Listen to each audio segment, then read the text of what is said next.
First semester के जो exam हुए, जो मिड टर्म के एग्ज़ाम होते हैं, उसमें मैं फ़ेल भी हो गया। इतने में जो है मेरे आँखों से आँसू निकलने लगे, फिर मैं रोने लगा वहाँ बैठ के। इतने में उन्होंने 3 साल लगातार तैयारी करी, लेकिन उनका सिलेक्शन नहीं हुआ।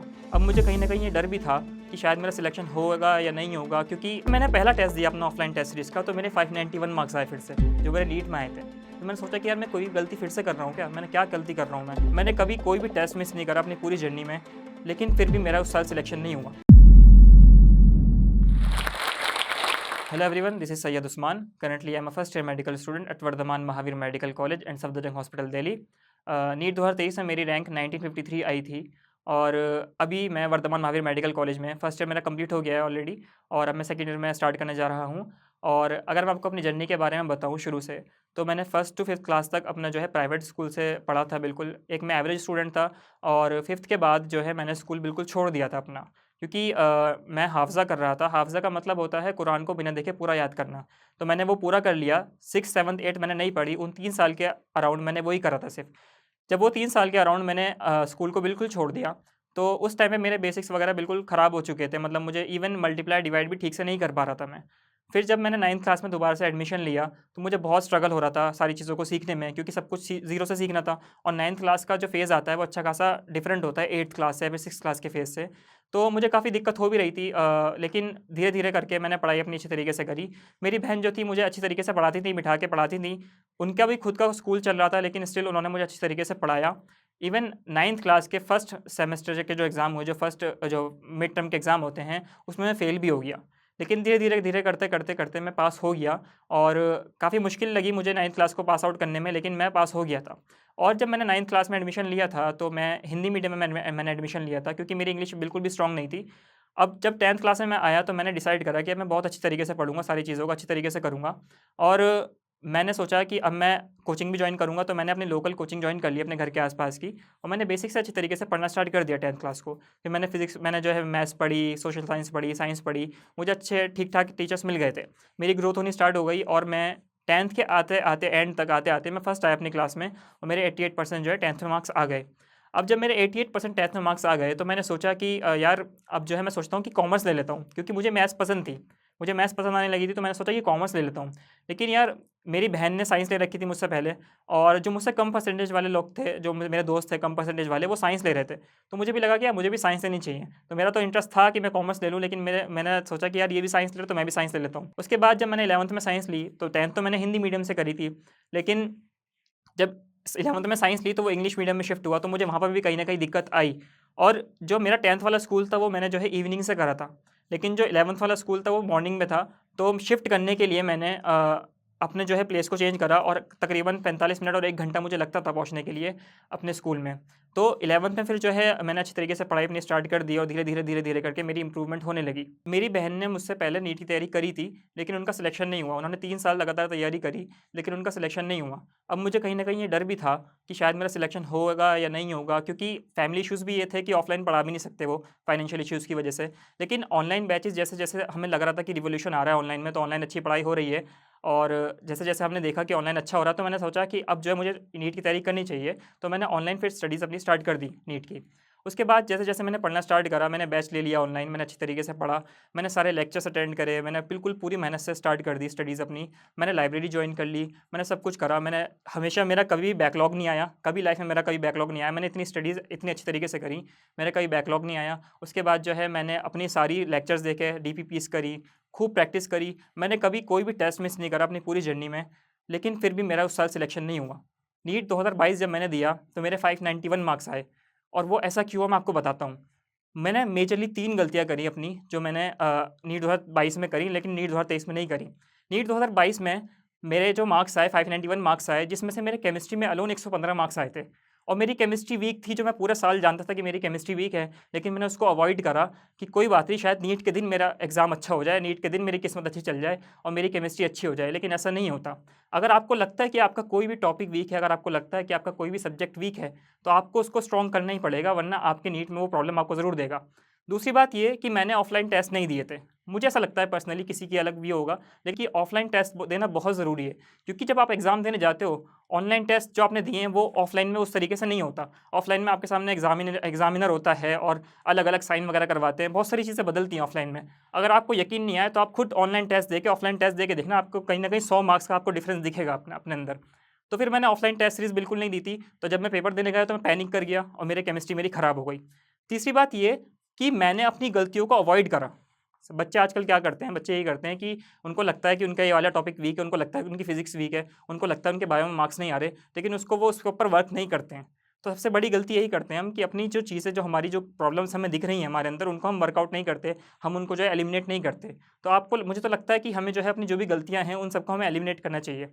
फिर जब मेरा नीट का सिलेक्शन नहीं हुआ तो मैं बहुत परेशान हो गया। मैंने सोचा कि यार मैंने तो इतनी मेहनत करी, मैंने पूरी मेहनत करी, फिर भी मेरा सिलेक्शन नहीं हुआ। इवन जब मैं लाइब्रेरी मैंने ज्वाइन करी थी, उस टाइम पे मैं अपने पार्क में खड़ा हुआ था लाइब्रेरी के, 2-3 बच्चे वहाँ पे खड़े हुए थे लाइब्रेरी के बाहर, वो भी नीट की तैयारी कर रहे थे। उन्होंने मुझसे पूछा, जब मेरी दोस्ती नहीं थी उनसे, उन्होंने मुझसे पूछा कि आप क्या कर रहे हो? मैंने कहा मैं नीट की तैयारी करूँगा। कह रहे फिर तो सही है, आपको 2-3 साल में हो जाएगा। मैंने उनसे कहा कि 1 साल में क्यों नहीं होगा? तो वो कह रहे हैं कि 2-3 साल में होता है, 1 साल में किसका होता है? मैंने उनसे कहा था कि मैं 1 साल में करके दिखाऊँगा। मैंने उसके लिए बहुत मेहनत करी थी 1 साल में करने के लिए, लेकिन मेरा फिर भी सिलेक्शन नहीं हुआ था। तो कहीं न कहीं ये मेरे बात ना दिमाग में रही कि यार 1 साल में मैं कर नहीं पाया, 1 साल में कर नहीं पाया मैं। तो जब मेरा नीट 2022 हो गया, मेरे 591 मार्क्स आए, दिल्ली से मैं हूँ, तो मेरा कोई सिलेक्शन नहीं हुआ था। ना ही मेरा कहीं बाहर जाने का मन था। तो मैं लाइब्रेरी में बैठा हुआ, मैंने दोबारा से तैयारी स्टार्ट कर दी। मैं लाइब्रेरी में बैठा हुआ था, तो मेरा बहुत मूड ख़राब था। मैं अपनी दोस्त के साथ बैठा हुआ था, पूर्णिमा के साथ। वो मुझे समझा रही थी कि यार पढ़ाई दोबारा से स्टार्ट कर दे, पढ़ना स्टार्ट कर दे, अब तो फिर देर हो जाएगी फिर। ऐसे-ऐसे मुझे समझा रही थी वो। इतने में जो है मेरे आँखों से आँसू निकलने लगे, फिर मैं रोने लगा वहाँ बैठ के। इतने में वहाँ से लाइब्रेरी की जो मैम थी वो आ गई। उन्होंने देखा कि उस्मान रो रहा है, तो उन्होंने मुझे समझाया कि बेटा, तुमने तो 1 साल में इतना अच्छा स्कोर कर दिया, 591 स्कोर कर दिया। बच्चे तो 3-3 साल लगा रहे हैं, 4-4 साल लगा रहे हैं, और तुम्हें तो पढ़ना पड़ेगा, और तुम इतने करीब आ गए अपने सिलेक्शन के। अगर तुम्हारे 10 नंबर ज़्यादा होते तो तुम्हारा सिलेक्शन हो जाता। तुम्हें लगता है, तो मुझे लगता है कि आपको जो दोबारा से अच्छी तरीके से स्टडीज़ करनी चाहिए। तो वो पॉइंट ऐसा था कि मुझे वहाँ से हिम्मत मिली और पढ़ाई के लिए, और फिर मैंने अपनी पढ़ाई स्टार्ट करी, और जो मैंने गलतियाँ करी थी नीट 2022 में, मैंने उनको एलिमिनेट करा। मैंने मेरी केमिस्ट्री वीक थी, तो मैंने केमिस्ट्री को अपने अच्छे तरीके से करा। मेरी मोस्टली इनऑर्गेनिक वीक थी और फिजिकल वीक थी, तो मैंने उसको स्ट्रॉन्ग करने के लिए उनके दोबारा से लेक्चर्स देके, उनकी क्लासेस दोबारा से अटेंड करी मैंने प्रॉपर तरीके से उनकी क्लासेस देखी, लेकिन मेरी फिजिक्स स्ट्रॉन्ग थी। इवन मेरी फिजिक्स में 150 प्लस आ गए थे, तो मैंने फिजिक्स के दोबारा से कोई लेक्चर्स वगैरह नहीं देखे। मैंने सिर्फ और सिर्फ अपने नोट्स रिवाइज़ करे, और मैंने उनको अच्छी तरीके से अपना रिवाइज़ कर लिया। मैंने आपसे ये कहा था कि मैंने जो है फर्स्ट ड्रॉप में, जो मेरा फर्स्ट ड्रॉप था, उसमें मैंने जो है ऑफलाइन टेस्ट सीरीज़ नहीं जॉइन करी थी। तो मैंने फिर सेकंड ड्रॉप में अपनी ऑफलाइन टेस्ट सीरीज़ को जॉइन करा, और मैंने उसके हिसाब से अपनी पढ़ाई स्टार्ट कर दी। जब मैंने पहला टेस्ट दिया अपना ऑफलाइन टेस्ट सीरीज़ का, तो मेरे 591 मार्क्स आए फिर से, जो मेरे नीट में आए थे। फिर मैंने सोचा कि यार मैं कोई गलती फिर से कर रहा हूँ क्या? मैंने क्या गलती कर रहा हूँ मैंने केमिस्ट्री स्ट्रॉन्ग करनी स्टार्ट कर दी, मैंने ऑफलाइन टेस्ट सीरीज़ जॉइन कर ली, लेकिन मेरे मार्क्स कम क्यों आ रहे हैं? तो मुझे पता चला कि अब मैं क्वेश्चन प्रैक्टिस कम कर रहा हूँ। तो कहीं न कहीं इससे हमें सबक मिलता है कि कहीं न कहीं हम ऐसे कोई ना कोई गलतियाँ करते रहते हैं, जिसको हमें हाथ के हाथ आइडेंटिफ़ाई करके उसको एलिमिनेट करना पड़ेगा।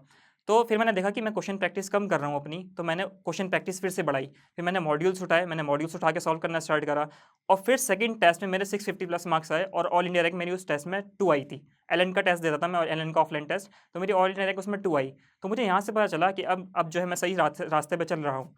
फिर मेरे मार्क्स अराउंड पूरे साल जो है 620, 630 आते रहे, 630 आते रहे, कभी 650 आए, कभी 660 आए।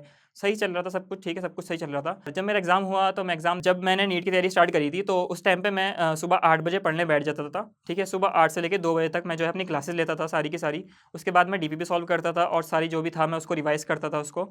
उसके बाद जो है मैं लाइब्रेरी चला जाता था। लाइब्रेरी में जाके मैं अपना जो है पूरा का पूरा जो है टेस्ट की तैयारी होती है वो करता था। अब टेस्ट की तैयारी के लिए मैं एक चीज़ बताता हूँ आपको। जैसे हमारा संडे के दिन टेस्ट होता है, तो संडे के दिन टेस्ट के लिए आप ऐसा मत करो कि सैटरडे को रिवाइज़ करो, फ्राइडे को रिवाइज़ करो। आप पूरे वीक उसको रिवाइज़ करो। आप रोज़ डेली के 3-4 घंटे निकालो टेस्ट की तैयारी के लिए, तभी आपके टेस्ट के मार्क्स बढ़ेंगे। और आपकी जो भी आप पढ़ रहे हो, तो उसको रोज़ डेली रिवाइज़ करो, उसकी रोज़ डेली आप उसकी डीपीपी सॉल्व करो। पीवाईक्यूज़ के लिए अगर मैं बताऊँ आपको, तो पीवाईक्यू सबसे ज़्यादा इंपॉर्टेंट है ही, क्योंकि नीट में काफ़ी सारे क्वेश्चंस पीवाईक्यू से आते हैं। मैक्सिमम पीवाईक्यू सबके आपको क्लास में करा दिए जाते हैं, लेकिन आपको थोड़े बहुत पीवाईक्यू सबके अपने पास से करने पड़ेंगे। कोई भी XYZ आप बुक खरीद लो, जिससे आप पीवाईक्यूज़ को कर सको। इवन पीवाईक्यूज़ के लिए तो मैं ये कहूँगा कि आप एंड टाइम पे आप पूरे पीवाईक्यूज़ के जो पेपर्स हैं ना, वही सॉल्व करो पूरे। मतलब 2016, 2017, 2018 के, 2019 के, आप सारे के सारे पेपर्स ही सॉल्व करो पूरे के पूरे। और फुल सिलेबस टेस्ट की अगर मैं बात बताऊँ, जब मेरा नीट 2022 दिया था, तो मैंने पूरे के पूरे 30 पूरे लास्ट मंथ में पूरे के पूरे 30 फुल सिलेबस टेस्ट दिए थे। और नीट 2023 दिया मैंने, फिर मैंने लास्ट मंथ में पूरे के पूरे 30 फुल सिलेबस टेस्ट दिए थे। अब फुल सिलेबस टेस्ट अगर आप 30 दे दो तो आपके पास बहुत सारा अमाउंट ऑफ क्वेश्चंस ऐसे हो जाएंगे जो आपने अटैम्प्ट कर रखे होंगे, और फॉर श्योर वहाँ से क्वेश्चंस आएंगे ही आएंगे। और अगर मैं आपको बताऊं कि ज़्यादातर क्वेश्चंस आपके कहाँ से आने वाले हैं पेपर में, तो मैक्सिमम क्वेश्चंस आपके क्लास नोट से आएंगे, और आप जो मॉड्यूल्स वगैरह सॉल्व करोगे या फिर आप कोई भी क्वेश्चंस जो भी XYZ आप मॉड्यूल सॉल्व करोगे या फिर कोई बुक सॉल्व करोगे, तो वहाँ से आपके क्वेश्चंस मैक्सिमम आने वाले हैं। क्योंकि यार नीट में जो है ना, नए क्वेश्चंस जो बनते हैं वो बहुत कम ही बनते हैं। मैक्सिमम क्वेश्चन जो होते हैं वो रिपीटेड क्वेश्चंस होते हैं, या फिर थोड़ा बहुत उनको मॉड्यूलेट करके देते हैं। लेकिन जो मैक्सिमम क्वेश्चंस होते हैं वो वही होते हैं जो आपने क्लास में कर रखे होते हैं। या फिर मेरी स्ट्रैटेजी ऐसी रहती थी एग्जाम देने की, सबसे पहले मैं पूरी बायो सॉल्व करता था। पूरी बायो में पहले सबसे पहले मैं जूलॉजी सॉल्व करता था, फिर बॉटनी सॉल्व करता था। जब जूलॉजी पूरी कंप्लीट हो जाती थी मेरी, तो उसके बाद उसकी मैं ओएमआर भर देता था। फिर उसके बाद जैसे मेरी बॉटनी होती थी तो बॉटनी की ओएमआर भर देता था। फिर उसके बाद मैं केमिस्ट्री में शिफ्ट होता था। फिर जब केमिस्ट्री हो जाती थी तो केमिस्ट्री की मैं ओएमआर भरता था। फिर उसके बाद सेम फॉर द फिजिक्स। मैं जो बायो चाहता था, बायो सोचता था मैं कि मैक्सिमम मैक्सिमम मेरी 45 मिनट्स में बायो कंप्लीट हो जाए। उसके बाद जो है 45 मिनट्स में चाहता था कि मेरी केमिस्ट्री 45 मिनट्स में, 50 मिनट्स में कंप्लीट हो जाए। उसके बाद जितना भी टाइम बचता था मैं सारा का सारा टाइम फिजिक्स को देता था। क्योंकि यार मैं मानता हूँ कि नीट का अगर एग्जाम का पैटर्न अगर हार्ड करना हुआ नीट वालों को, तो वो फिजिक्स को हार्ड करेंगे। बायो इतनी हार्ड नहीं कर सकते, बायो आउट ऑफ एनसीईआरटी नहीं ले जा सकते, वो केमिस्ट्री इतनी हार्ड नहीं कर सकते, लेकिन अगर चाहेंगे तो फिजिक्स को हार्ड कर सकते हैं। तो आप भी चाहो, आप क्या करो, आप फिजिक्स को ज़्यादा टाइम दो। तो मैं भी यही करता था। मैं ज़्यादा पोर्शन अपने जो जब टेस्ट देता था या फिर पेपर जब मैंने दिया, तो ज़्यादा पोर्शन मैं अपना जो देता था वो मैं अपने फिजिक्स को देता था। तो मेरी इससे फिजिक्स इंप्रूवमेंट हुई। लेके बाहर निकल रहा था तब भी कहीं ना कहीं अनसर्टेनिटी थी मेरे दिमाग में कि पता नहीं सिलेक्शन होगा या नहीं होगा, सिलेक्शन होगा या नहीं होगा। बाहर पापा मम्मी दोनों ही गए थे मुझे एग्ज़ाम दिलाने के लिए। तो पापा मुझसे पूछने लगे कैसा हुआ एग्ज़ाम। तो मैंने पापा से कहा कि ठीक हुआ। उनको लग रहा है कि पिछले साल की तरह इसका भी फिर से एग्ज़ाम ख़राब हो गया। तो उनको लग रहा था कि पिछले साल भी एग्ज़ाम 591 आए थे, इस बार भी हो सकता है ठीक ना गया हो एग्ज़ाम। तो पापा मम्मी से कहने लगे कि इससे कहा था पिछले साल BDSL में एग्ज़ाम एडमिशन ले ले, वो भी अच्छी चीज़ है। लेकिन इसने सुना नहीं, अब 1 साल इसका ख़राब हो गया। तो फिर एक अंकल मिले, पापा के दोस्त थे, वो अपनी बेटी का नीट दिलाने के लिए आए थे। उन्होंने मुझसे पूछा कि बेटा एग्ज़ाम कैसा गया? मैंने कहा बहुत अच्छा गया एग्ज़ाम, और मेरा सिलेक्शन हो जाएगा। तो मेरे पापा से कहने लगे कि बहुत बढ़िया, आपका तो बेटे का हो गया है, तो बहुत कॉन्फिडेंट में है। तो जब घर आए तो फिर मार्क्स जब कैलकुलेट करे तो बहुत अच्छा लगा, 676 मार्क्स, जितने मैंने एक्सपेक्ट नहीं करे थे उससे भी ज़्यादा आए। और सब फिर रोने वाला माहौल हो गया घर पे, मेरी भी आँखों में से आँसू आ गए कि यार 2 साल की मेहनत कम से कम अब जो है जाके कामयाब हो गई। और फिर जो है सब कुछ अच्छा ही चलता रहा। उस पॉइंट से आज तक जो है मुझे ऐसा लग रहा है कि मेरे घर में इम्प्रूवमेंट ही होती जा रही है, हर चीज़ में मेरी इम्प्रूवमेंट हो रही है। मुझे इतना अच्छा कॉलेज अलॉट हुआ और सारी चीज़ें अच्छी चलती जा रही हैं। जो भी आप टेस्ट आपके जो आ रहे हैं, वो आप सारे अटेम्प्ट करो, आपको कोई भी टेस्ट नहीं छोड़ना है। मैंने अपनी नीट की जर्नी में कभी भी कोई भी टेस्ट नहीं छोड़ा, जो आपके मॉड्यूल्स में होते हैं। तो आपको जो प्रैक्टिस करनी है या फिर आपको जो जिसमें आपको मास्टर बनना है, वो आपके क्लास के क्वेश्चंस हैं या फिर आपके जो आपके पास जो स्टडी मटेरियल है, उसके क्वेश्चंस आपको अच्छी तरीके से करने हैं। मैं आपको यही बात बताना चाहता हूँ कि जैसे-जैसे मतलब हर किसी के ज़िंदगी में अलग-अलग प्रॉब्लम्स होती हैं। किसी के घर में कोई प्रॉब्लम होगी, किसी के घर में कोई प्रॉब्लम होगी। जैसे अगर मैं आपको अपनी प्रॉब्लम की शेयर करूँ, तो फाइनेंशियल इश्यूज़ कहीं न कहीं रहे हैं हमारे घर में। तो मैंने अपने फर्स्ट ड्रॉप में और मैंने सेकंड ड्रॉप में मैंने पढ़ाया है बच्चों को। फर्स्ट ड्रॉप में मैंने होम ट्यूशन दिया जाके, और मैं घर जाके पढ़ाता था, तो मेरे हमेशा 2 घंटे के करीब रोज़ वेस्ट होते थे होम ट्यूशन की वजह से। और सेकंड ड्रॉप में मैंने फिज़िक्स पढ़ाई है बच्चों को जाके। फिज़िक्स में पढ़ाने में मेरा 2 घंटे ऑलमोस्ट वेस्ट होते थे। ठीक है, वेस्ट तो नहीं कहेंगे, वो यूटिलाइज़ ही होते थे, क्योंकि फिज़िक्स तो मेरा फ़ायदा ही हो रहा था पढ़ाने में। लेकिन कहीं न कहीं ऐसा लगता है हमें कि आपका जो है टाइम कहीं न कहीं जा रहा है, अगर आपको घर वाले कोई काम करवा रहे हैं या फिर आपको कोई फाइनेंशियल इश्यूज़ हो रहे हैं, उसकी वजह से आपको थोड़ा बहुत काम करना पड़ रहा है। तो हर यार मुझे लगता है कि हर किसी की ना हर किसी की लाइफ़ में कोई ना कोई ऐसी प्रॉब्लम्स हैं, जो आपको फेस करनी पड़ती हैं। उसकी वजह से ऐसा नहीं है कि आपका नीट का सिलेक्शन नहीं हो सकता। मैंने खुद जाके फिज़िक्स पढ़ाई, ठीक है? और जिसको मैंने फिज़िक्स पढ़ाई उसके 95 आए बोर्ड्स में। तो ऐसी बात नहीं है कि आप जो है कुछ कर नहीं सकते अपनी लाइफ़ में। और एग्ज़ाम मैंने जब दिया तो नीट में मेरे 676 मार्क्स आए, और फिर मेरा एडमिशन भी हो गया वर्धमान महावीर मेडिकल कॉलेज में। नीट का एग्ज़ाम हुआ और मैंने अच्छी तरीके से ऐसे अटेम्प्ट करा उसको, मुझे ऐसा लग रहा था कि एग्ज़ाम नहीं है, ये सिर्फ़ और सिर्फ़ मेरा एक टेस्ट है। तो आपको इतने ज़्यादा टेस्ट देने हैं, तो आपको नीट का दिन भी ऐसा लगे कि आपका ये जो है टेस्ट है। वीएमसी इसलिए बच्चे ज़्यादा चूज़ करते हैं क्योंकि इसमें पीजी कोटा होता है, तो मैंने भी वीएमसी के लिए ऑप्ट करा, और मैं वीएमसी मुझे फर्स्ट राउंड में मिल गया था। और जब मेरा एडमिशन हो गया उसके बाद जो है, जब फर्स्ट डे था तो ओरिएंटेशन डे था। ओरिएंटेशन में जब मैं गया तो वहाँ पे अच्छी तरीके से सारा पूरा प्रोग्राम हुआ। जितने भी सारे बड़े टीचर्स थे उन्होंने अपनी स्पीच दी, और मुझे काफ़ी अच्छा लगा। मैंने पहली बार देखा, और सारे डॉक्टर्स वगैरह को, इतने सारे डॉक्टर्स आस-पास थे, तो बहुत अच्छा लग रहा था। और इवन जो फैकल्टीज़ थी वहाँ की, जो लेडीज़ फैकल्टीज़ थी, उन्होंने इतनी अच्छी तरीके से हमारा स्वागत करा और हमें हमें प्रेजेंटेशन दी अपनी। तो मुझे काफ़ी ज़्यादा अच्छा लगा उनको देख के, और ऐसा लगा कि यार डॉक्टर्स तो एक्चुअल में ये हैं जो मेहनत कर रहे हैं। फिर जब मैं अपना आस-पास देखा, ओपीडी में देखा मैंने, तो वहाँ पे देखा कि डॉक्टर्स कितनी मेहनत कर रहे हैं। अब तो ऐसा होता है कि हमेशा हम वहीं पर ही रहते हैं, ओपीडी वगैरह में जाते रहते हैं, तो लगता है कि डॉक्टर्स बहुत मेहनत कर रहे हैं। अब हम जब डे में रहते हैं कॉलेज में। अब जो है हमारा ऐसा ही है कि हम पूरी क्लासेस अटेंड करते हैं सारी, और फैकल्टीज़ आती हैं पढ़ाती हैं। उसके बाद जो है हम फ़न भी करते हैं, सारी चीज़ें होती हैं। और घर पे आता हूँ मैं, घर पे आके 2-3 घंटे पढ़ाई करता हूँ, बाकी सारी चीज़ें भी चलती रहती हैं अपने साथ-साथ। लेकिन एक बात मैं आपको बताना चाहता हूँ एमबीबीएस जर्नी के लिए। जैसे सब कहते हैं कि एमबीबीएस बहुत हार्ड है, बहुत हार्ड है, नीट से ज़्यादा हार्ड एमबीबीएस है। नीट से ज़्यादा पढ़ाई करनी पड़ती है एमबीबीएस के लिए, फर्स्ट ईयर में नीट से ज़्यादा पढ़ाई करनी पड़ती है। ऐसा कुछ भी नहीं है, सबने हवा बना रखा है। एमबीबीएस में आपको फ़न भी बहुत मिलेगा और पढ़ाई इतनी नहीं करनी होती। इतनी करनी होती है, आप 1 घंटा 2 घंटा डेली पढ़ोगे तब भी आप अच्छा स्कोर कर सकते हो। नीट 2025 एस्पिरेंट्स के लिए मैं तो यही कहना चाहूँगा, जो मैंने गलतियाँ करी, जो मैंने आपको बताई, आप उन 3 गलतियों को अवॉइड करो। मैक्सिमम क्वेश्चन प्रैक्टिस करो। टेस्ट बिल्कुल नहीं छोड़ना है आपको। बैकलॉग कभी मत आने देना, क्योंकि बैकलॉग आपको पूरी जर्नी को आपको ख़राब कर सकता है। बैकलॉग कभी मत आने देना, और अच्छी तरीके से ज़्यादा से ज़्यादा प्रैक्टिस करो और मॉड्यूल सॉल्व करो। मॉड्यूल सॉल्व करना ज़रूरी है, क्योंकि उससे आपकी जो है आप कितने पानी में, आपको वो पता चलेगा। दूसरा, आपको यही पता चलेगा कि आपको क्लास में समझ में आ रहा ही नहीं आ रहा, या फिर आपको क्लास में कितना आपको पढ़ाया जा रहा है वो आपसे सॉल्व हो रहा ही नहीं हो रहा। कई बार ऐसा भी होता है कि क्लास में आपको कम क्वेश्चंस कराए जाते हैं, तो आपसे जो है मॉड्यूल्स वगैरह के क्वेश्चन सॉल्व नहीं हो पाते। तो आपको ये भी करना पड़ेगा कि आपको मॉड्यूल्स वगैरह सॉल्व करो, अच्छी तरीके से क्वेश्चन प्रैक्टिस करो, और पीवाईक्यूज वगैरह भी अच्छी तरीके से सॉल्व करो, और अपनी नीट जर्नी को स्मूथ बनाओ। आप टेंशन मत लो, स्ट्रेस मत लो। कोई भी ऐसी चीज़ अगर आपको लगती है कि आप ज़्यादा स्ट्रेस ले रहे हो, तो उसको स्ट्रेस से बचो, क्योंकि पहले आपकी हेल्थ ज़रूरी है। दूसरी ये बात है कि आप पूरी मेहनत तो कर रहे हो, लेकिन आपके दिमाग में कहीं न कहीं एक अनसर्टेनिटी बनी रहेगी कि यार नीट 2025 में ना निकलेगा, नहीं निकलेगा। तो मैं आपको बता दूँ, हर एक बच्चा जिसके 720 मार्क्स भी आ रहे हैं ना, उसको भी ऐसा लगता है कि उसका नीट सिलेक्शन होगा या नहीं होगा, उसको भी नहीं पता। तो आपको बिल्कुल भी अनसर्टेनिटी अपने दिमाग में नहीं रखनी है, स्ट्रेस नहीं लेना है, अपनी अपनी जर्नी को कंटिन्यू रखना है, और एंड में सब कुछ अच्छा ही होने वाला है। Thank you Josh talk NEET for inviting me here. Thank you so much. Bye bye.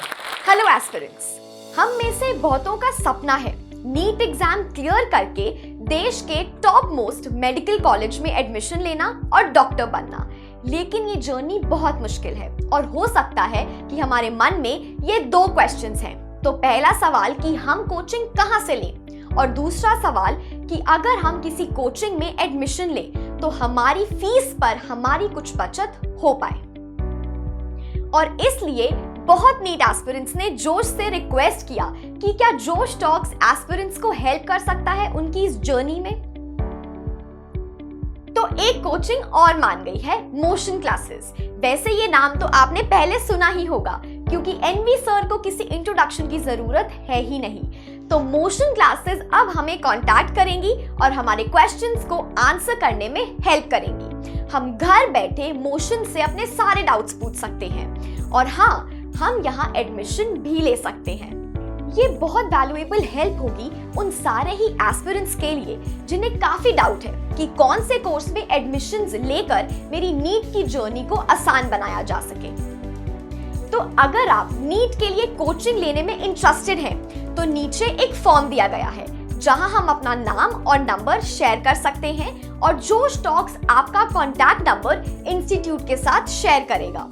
तो कोचिंग अब आपको खुद कांटेक्ट करेंगी, और जोश टॉक्स ये भी कोशिश करेगा कि दूसरे इंस्टीट्यूट्स भी हमें रीच आउट करें और अपने कोर्सेज की सारी डिटेल्स और एडमिशन लेने पर कुछ डिस्काउंट हमें दे पाए।